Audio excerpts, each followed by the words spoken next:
Hello and welcome back to Classic Mini Reservation with me, Mini Tom. This is, and I'm not even kidding you, the third time that I'm attempting to make this video. So I'm going to keep it short and sweet on the intro, get you stuck in and we'll just crack on from there. Now, lockdown is obviously still apparent in the UK. I've been driving the Mini to and from the shops. It is running, it is driving, it's stopping, it's doing all the things it should do. However, driving it just them short stops has unearthed some very annoying issues. First one being, the O-ring that I changed on the output flange is leaking. So I've got a new one to go on, which obviously means a new gasket again. So that's going to be tonight's episode, is sorting that out. So an oil leak, annoying, fairly minor. What else I did find? Well, I found a crack on the downpipe on the manifold, which I've since welded up. That was on the last video that I attempted to film, but it's just not very good. I'm not going to release it out there if it's not very good. Not that all my videos are very good, but you know. So I've welded that up. It was only sort of a crack, got about maybe a third of the way around it, so I welded it up, took some weld on it, job done, that's sorted out. The next issue, what I'm going to do, I'm going to play a clip for you right now.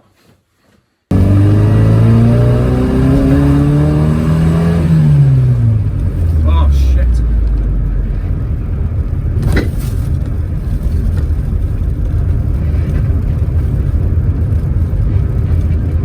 Can't get third or fourth or first.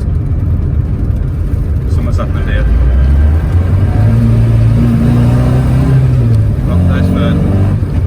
Got fourth. Right, okay, so there's something wrong with. Oh, I don't know what's happened there. I'll speak to Paul Jeffries about that one. I couldn't get third or fourth then for a second. That was a bit weird.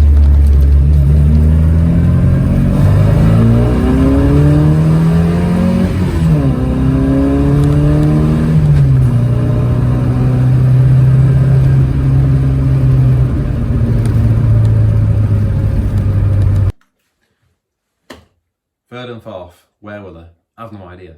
So the scenario is, I'm in second gear, bumming along like I am doing, go to third, it's not finding it. It won't move over and go into third or fourth. And the only way I can get back into third is if I go back into second, let the engine catch up with second and then go into third then. After then it's fine. I can do maybe 10, 15, 20 gear changes and it will always go into third and fourth. But that odd time, it just won't go from second to third. Really strange. It's as if the gear stick just jams. Now again, the last video that I attempted to film, I did look at the rod change mechanism itself. The pins are all in, so that's all good. There's no play on anything that I can see. So I don't know. I asked Paul Jeffries and we're not sure, to be honest with you. I need to speak to Paul again about it a little bit more in detail now that I've seen what I've seen. But yeah, it's a strange one. So I'm just going to keep driving it, and when it goes bang, you know what, it goes bang. It's one of them things. So anyway, the car's driving lovely, phenomenally quick. Absolutely love the way it drives, especially on the B roads and the A roads. Wow. Yeah, really, really quick. Clutch is really nice. A lot nicer than the A+. I don't know why that is. Just feels a lot nicer. So pre-verto, yeah. Yeah, I'm loving it. But yeah, tonight's episode, I'm going to get the oil leak sorted out. Yeah, and apologies, I can't film right. I wanted to do a big reveal video of me driving along with some nice, you know, put the camera on the side of the road and drive past it really quick, and it looks really fantastic. I want to do that, but every time I go to the shops, yes, I can go on the country roads, but it means me having to stop to get the camera out, to set it up, to drive past it, and when it's only sort of essential travel only, even though I want to do it, I can't really do it because that wouldn't be essential, and that's not sticking with the guidelines. So yeah, unfortunately for them nice shots, you're gonna have to wait, but so am I. Anyway, let's go. What's the first thing that I need to do before I take this output flange off? Firstly, remove the pan that's collecting all the oil. Secondly, I need to get to that drain plug there and drain the oil out, because if I don't do it when I take that pot joint out, oh, it's going to be messy in here. So I'll get the car jacked up, get that plug out, catch the oil, and we'll go from there.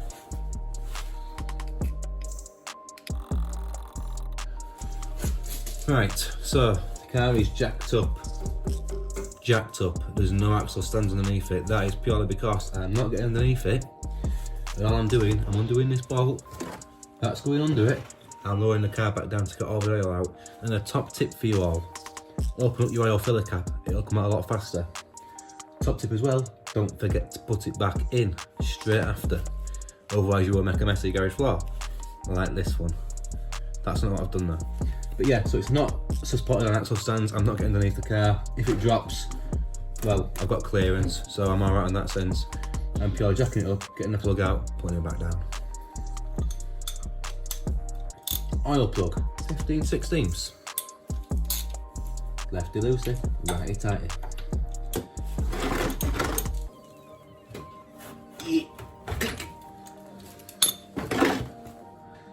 Oh, engine oil carcinogenic. You should have some nitrile gloves on or some latex gloves.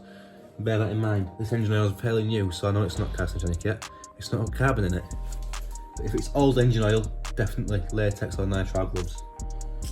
Carcinogenic means you can get cancer from it. Anyways, now for the saying. Release the shmoo.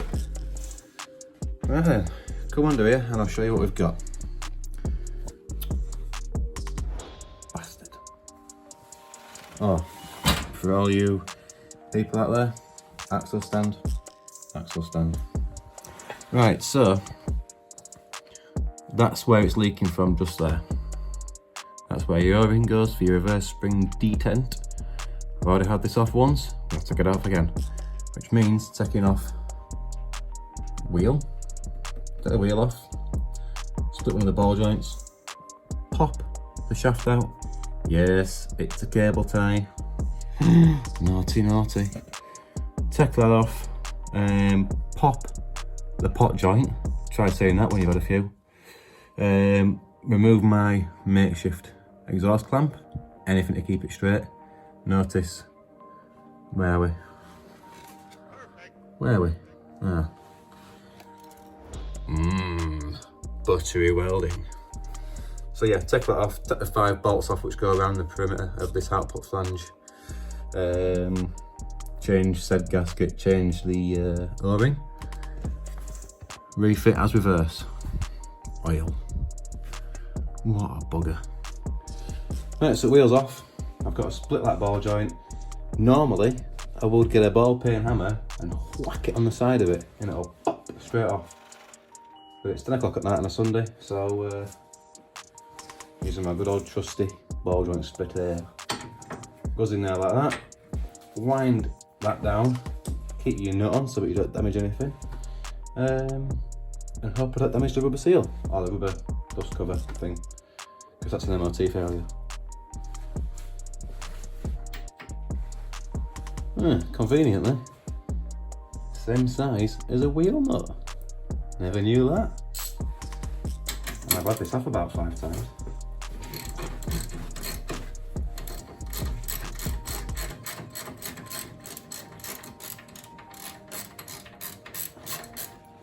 As I say, no matter what you do, you get to that stage there where your nut's just about hanging onto it. You give it a good whack there and it'd split it for you. But yeah, it's late. I'm just hoping I can get that in there.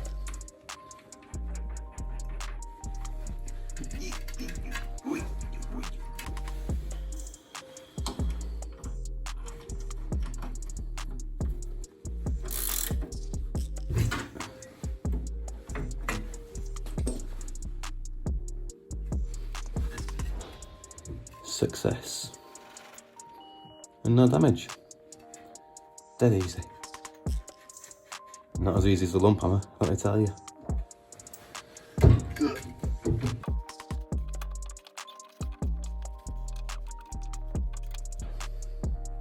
Watch for strain on that part there, because you can get some strain onto it. Next thing, I need to snip my cable tie off on the pot joint. Get my drive shaft out of the way.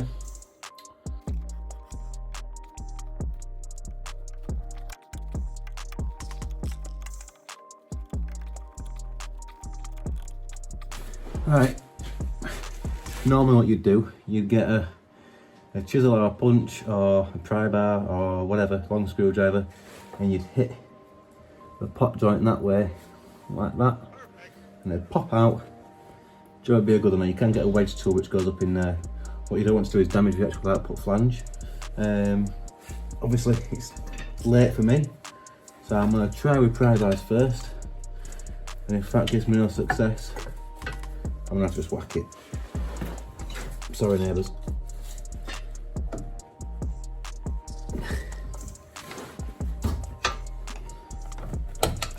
Oh.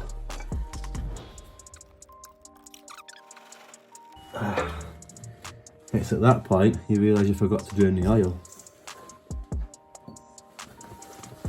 5 bolts. Jumps are good.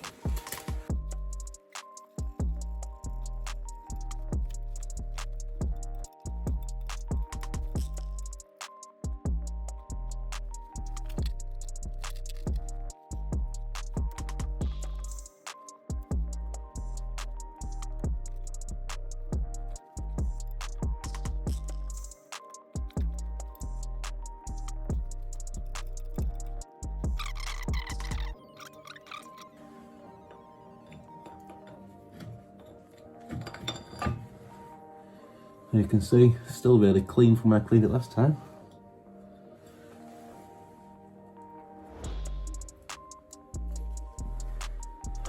Brand new gasket, gonna have to change. And the O-ring.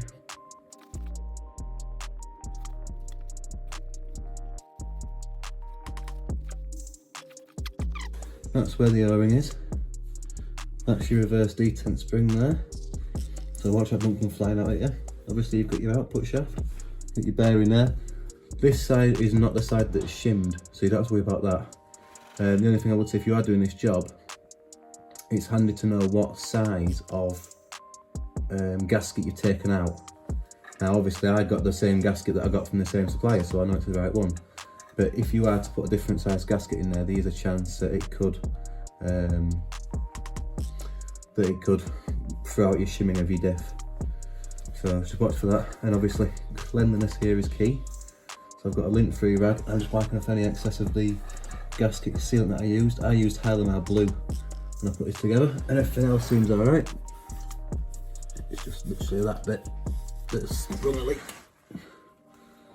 One other thing I've just noticed is a bit of a divot on there, so I'm just going to get a file and just take it out just in case it was pinching at all. So yeah, I'm just going to sort that out of here, might as well do. The rest of it all looks nice and clean, so we'll just go with that for now. Right, new O-ring. I'm a bit undecided with this whether to put anything on it, Hylamar Blue wise, but for first off I'm just going to check it for splits.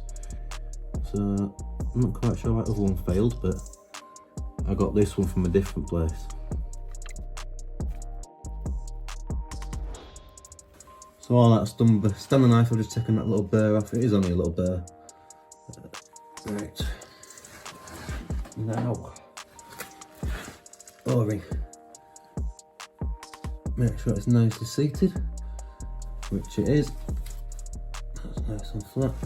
Next job. As I say, I've used Hylamar Blue on the gaskets on the other side and it's been fine, as well as the casing, so I want to put some on it.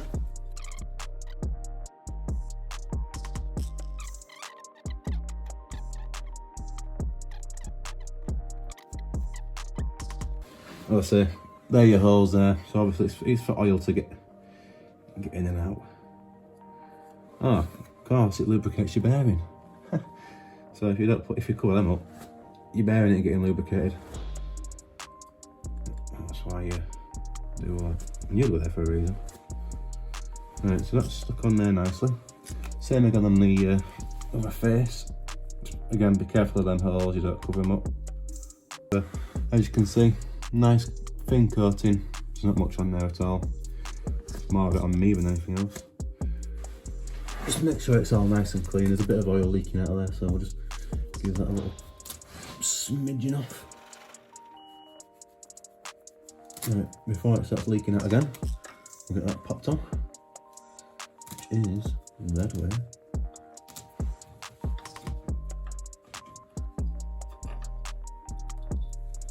of course, we've already got new output shaft seals on, so we don't have to worry about that. But if you were doing this sort of job, I would say change them while you're here. Can't put that on yet. Just need my clamp on. Oh, he's blathered, lad. Make sure you don't pinch your gasket.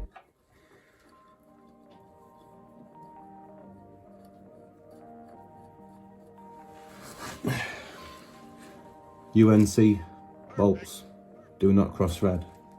You'll be in a world of trouble. Just take your time. It's going to be fiddly,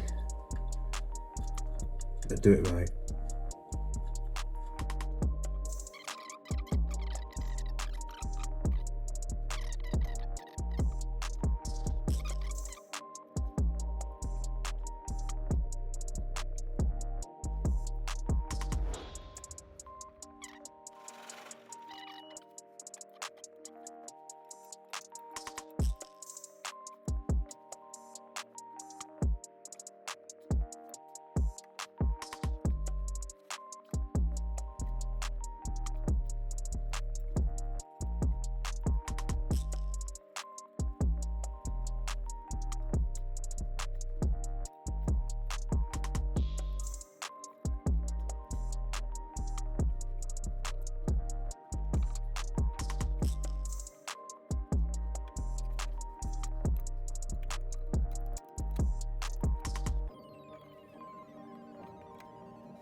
Looking nice, isn't it? Paint's done well. Right, well that were hard work. Fingers crossed, second time lucky. That stopped any oil leaks. It was only a drip before, I probably could have lived with it, but the parts are cheap enough. It's only my time, so I might as well just change it, so I've done that. And you've seen that do it as well, which is a good thing. I must give a shout out to Paul Jeffries. He sorted me out with an A+ diff cage. Mine, when I looked at it, was absolutely just obliterated. The A series ones don't have a lock tab for the thrust washers, so they spin round and it's absolutely knackers of a cage. So I've got 2 scrap cages in the back of them bloody cupboards. Don't know how I've still got them, but Paul Jeffries absolutely sorted me right out with an A+ diff cage, which has the tabs, so the actual thrust washers don't spin. So rebuilt that with the mini spares uprated pin and gears and stuff. So yeah, that's what's in it at the minute. It's got a 3.67 diff, so it is really quick off the line. I did film that one, but it just didn't go to plan at all. So yeah, there's another video that you didn't get to see. It's like so many of these things, I do so many jobs on this car, but because it's only me filming it, I want to make it kind of interesting for you guys without being called, ooh, documentary Tom. So yeah, a lot of stuff that I film doesn't actually come out to you guys, but you know, the stuff that I do, hopefully this one will look alright in the edit and I'll release it. Fingers crossed. Upcoming jobs, I've got a bit of tidying up to do really with the car, and then I need to get on with this front end. Now the wings and the front panel are new, but where the seams are, there's just filler galore. So I know they're new because I can see from underneath they're new. They've still got the stickers. It's still clean, bright, unpainted transit paint. So it's something needs sorting out. So the front end is new. That'll be getting saved. The scuttle is rotten as a pear. So yeah, I need to get a new scuttle. I have toyed with the Magnum scuttle, but I'm going to take the advice of good people and go for the Heritage. It is an expensive one, so if anyone out there has got one and they want to sell it on cheap enough or to help this build, then let me know, because that is the last panel that I'm waiting for. I don't want to ruin the car with a Magnum scuttle. So if anyone does have a Heritage scuttle out there and you've made it this far, actually, thanks for watching it all, then let us know. Drop a comment below. Also, while you're there, please subscribe if you haven't already. But yeah, so scuttle needs doing. That'll be front end getting unpicked, taken off. I'm not happy with some of the looks of the welds, to be fair. I think they've welded it from the front, and I'm not happy with that. I took my kids out in the car, so it's something that discovered the other night I need to sort out. So that is a job to be getting done. So the front end's going to get all unpicked. Get that done. Oh, a bonnet as well. If anyone's got a bonnet which is any good, let me know, because mine is rusty in the corners down here. So if you've got a bonnet and a scuttle, let me know. Hit me up, get me in the comments. So yeah, I'll report back on my next video about the leak. Hopefully lockdown's finished. Hopefully you've all made it through the other side unscathed. And then I can get out and, you know, enjoy the car a little bit, get on these A and B roads, get you some nice footage, because it does deserve it. Anyway, until the next one, see you later.